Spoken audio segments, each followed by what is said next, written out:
Dated 11th December 2020, a year when both children and adults acknowledge the bitterness of life, with many pushed into begging, seclusion, and daunting engagements. Everyone lived in melancholy and no hope prevailed for young African men and women.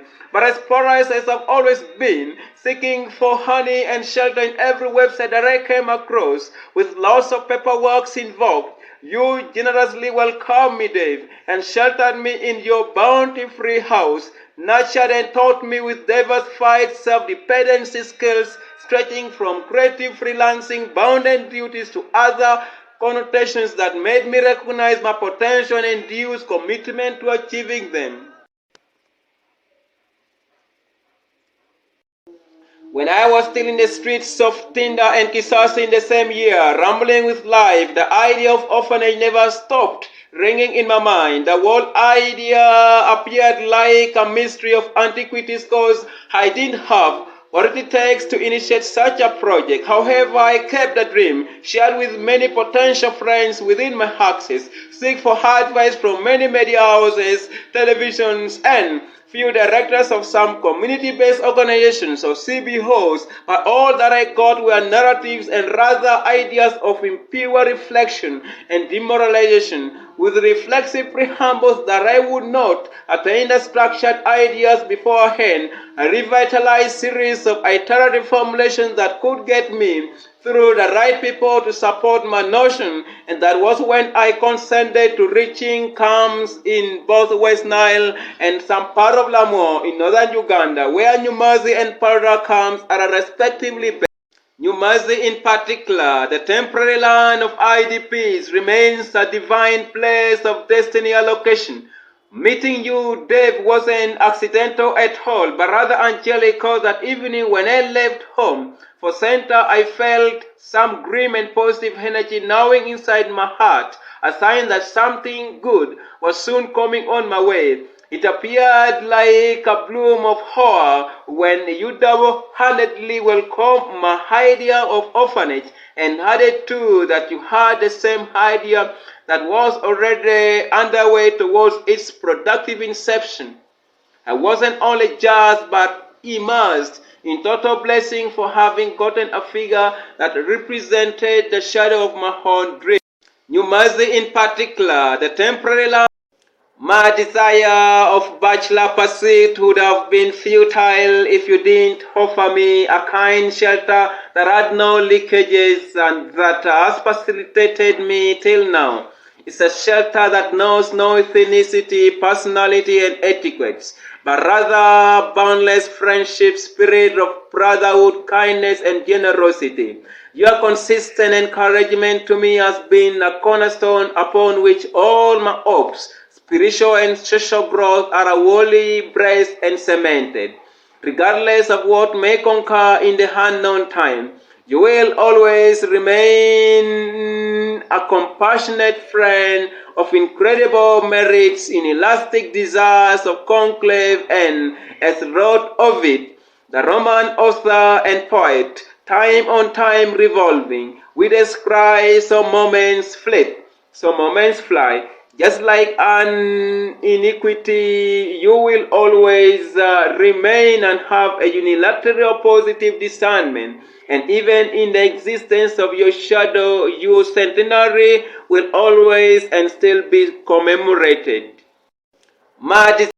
Oh, Dave, may your thoughts and visions suit your destiny, and for those under your intensive care, for your benevolence and humility is your eventually share, an endless glory that will continue passing over children, men, and women with series of happiness. I thus pray that you should keep making a nuclear decision with a reality that will permit your freedom of actual expression and conduct, so that you are able to avoid any centrifugal force which may tear you apart of your dream. Dave, you are a friend whose appreciative personality can neither be outcompeted nor contrasted, an incredible figure of feasibility, a good listener, an inspirer, a resourceful individual, and a prolific character, incessantly featured with freely giving hands, transparency, mentorship, and innovative flares.